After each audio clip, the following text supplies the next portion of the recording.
48 hours is going to be extremely challenging for the state of Telangana. More than 10 districts have been issued red alerts in the wake of heavy to very heavy rainfalls.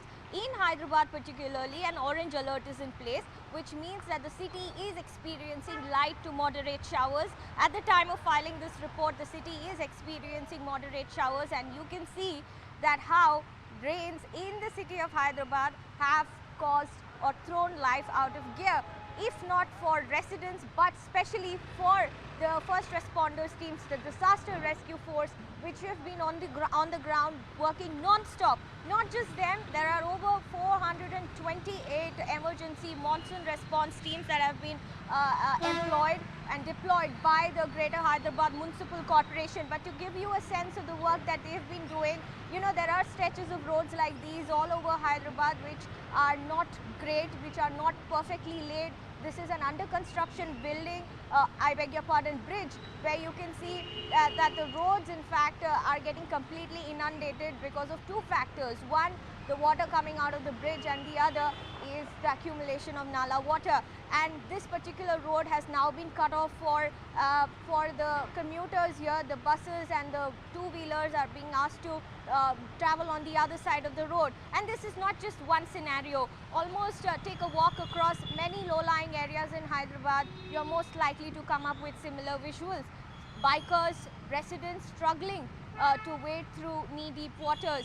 Several low-lying areas in the city, however, this time around, when compared to the earlier floods of 2020, have seen marginal improvements in terms of the flooding situation. As a reporter on the ground, we can say that the SNDP, Strategic Nala Developmental Project, undertaken by the Telangana government to construct stormwater drains in low-lying areas which were severely impacted in the 2020 flooding, have seen less flooding.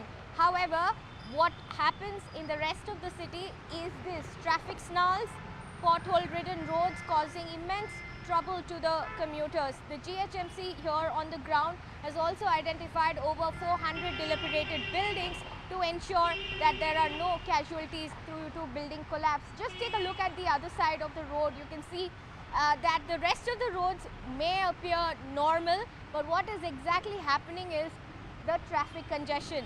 And Hyderabad over the last few weeks has been witnessing severe traffic jams, especially in the IT sector of the city, which is towards Gachibowli, and which is why the local police there have now asked the IT companies to have staggered work timings. They have demarcated different zones and have asked IT companies to let out their employees only at those specific timings to avoid any congestion on the road. Schools in Telangana, all educational institutions are shut.